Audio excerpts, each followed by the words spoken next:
ரோபி வசிக்கும் கிரகத்தில் திடீரென ஒரு நட்சத்திரம் காணாமல் போகவே கவலையடைந்த அந்த சிறிய ரோபோ உடனே தனது சாகசத்தை தொடங்கியது. அவன் ஒரு ஜெட் பேக்கை அணிந்து தயாராகி பூம் என்ற சத்தத்துடன் விண்வெளியில் அசுர வேகத்தில் பறந்தான். செல்லும் வழியில் சிறிய விண்கற்களை தவிர்த்தான். அங்கே ஒரு குறும்புக்கார வேற்றுகிரக உயிரினம் ஒரு விண்வெளி அணில் போல காணாமல் போன பிரகாசமான நட்சத்திரத்தை கையில் வைத்திருப்பதைக் கண்டு பிடி பிடி என்று துரத்தி வண்ணமயமான விண்வெளி தூசுகளின் வழியாக அதை தன் வலையில் கைப்பற்றினான். வெற்றி பெற்ற ரோபி நட்சத்திரத்தை எடுத்துக்கொண்டு உடனடியாக தன் கிரகத்தை நோக்கி திரும்பி காணாமல் போன இடத்தில் சரியாக பொருத்தினான்.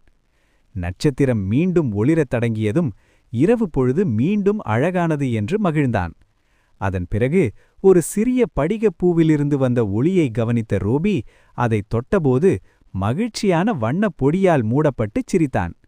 அப்போது தோன்றிய 3 பஞ்சு போன்ற இளஞ்சிவப்பு வேற்றுகிரக நண்பர்கள் பிளேஃபுல்லாக ரோபியின் ஆண்டனாவை இழுக்க ரோபி தடுமாறினான். ஒரு சிறிய தந்திரமாக அவன் பிரதிபலிக்கும் ஷீல்டை பயன்படுத்தினான். அதைக் கண்டு அவர்கள் வியந்து நின்றனர். ரோபி அவர்களை பின்தொடர அழைக்க அவர்கள் அனைவரும் ஜெட்பேக் உதவியுடன் ஒரு மின்னும் விண்கல் வளைவின் வழியாக பறந்து தூரத்திலிருந்த வானவில் வால்மீனை பார்த்து மகிழ்ந்தனர். பின்னர் ரோபி தனது வீடு இருக்கும் கிரகத்திற்கு திரும்பி வந்து மெதுவாக தரையிறங்கினான்.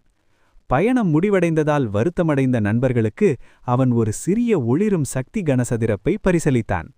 மகிழ்ச்சியடைந்த நண்பர்கள் ரோபிக்கு கைகாட்டி விடைபெற்று பறந்து செல்ல ரோபி தன் வீட்டிற்குச் சென்று லைட்டை அணைத்தான்.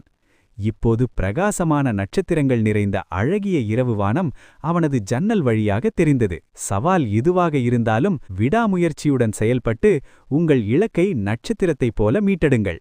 மேலும் சாகசத்தின் வழியில் கிடைக்கும் புதிய நட்பையும் மகிழ்ச்சியையும் எப்போதும் கொண்டாடுங்கள்.